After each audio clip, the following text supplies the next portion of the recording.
I am Luis, and I am for the alternatives. It's important to repeal Proposition 63 because what it is right now, it's classified as a initiative. And the problem with Prop 65 is it being adopted into the state constitution. Measures, legislation that counts as measures are a better option to pass because initiatives are more permanent. The Mercury News, a Bay Area newspaper, wrote, "An initiative can't be changed to correct a problem without going back to voters.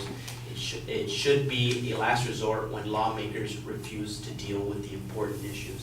Now, the important issues are that what it refers to is that legislation designed to put resources toward preventing mass shootings. Now, Lieutenant Governor of California, Gavin Newsom, designed Prop 63 to combat mass shootings such as Newtown and the San Bernardino shooting. Now, the problem with how he wanted this to go is that this legislation was designed to target rifles, but when talking about homicide and violence other than homicide, handguns are used in 88% and 73% of the cases respectively. A quote from Camila D. Harris, 50 of the firearms examined were submitted and found that 88% and 73% of respectively with homicide and violence other than homicide were pistols. And so the real problem is pistols. Banning large capacity magazines wouldn't affect the actual problem, which is pistols. It'll only create unnecessary laws. Yes, laws are necessary, but it's important that they're necessary, that they're actually significant and tackle the problem that's at hand. Another statistic, the Division of Law Enforcement Bureau of Forensic Sciences found that in 2015, 84.4% of firearms used in crimes were handguns, rifles only 11.5%, and fully automatic firearms 2.1%. The large capacity magazine part of the proposition only affects 13.6% of weapons. It's only designed for those weapons, but because of that, it'll encompass all of them and won't be tackling the real issue, which is illegal guns in California.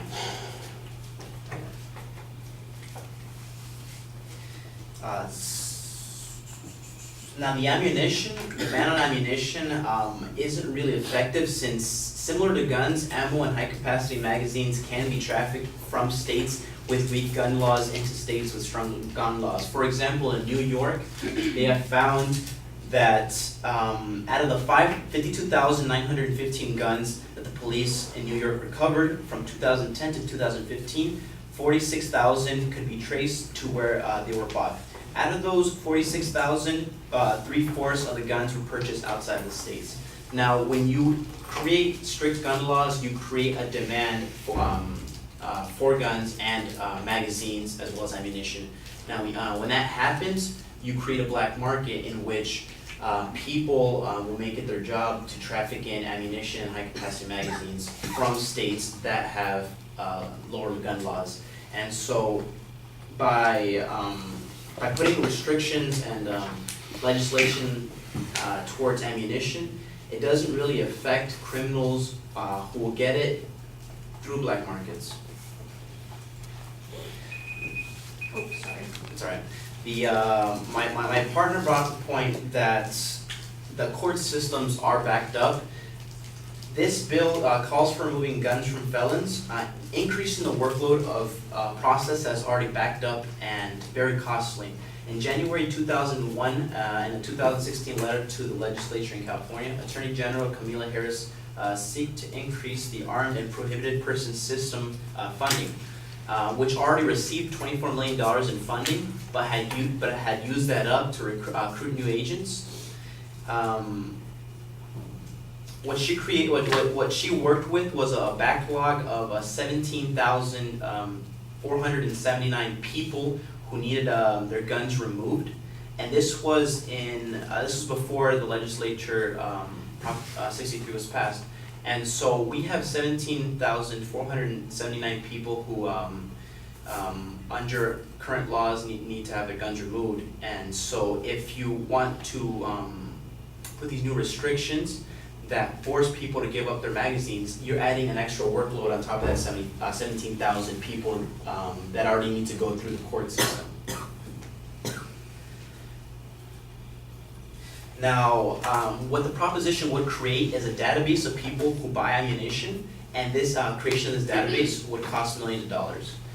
Brian Schatz of Mother Jones, a news company, said it also calls for the creation of a new multi-million-dollar database when talking about Prop 63 for those who apply to buy ammunition, despite current laws already having an existing one.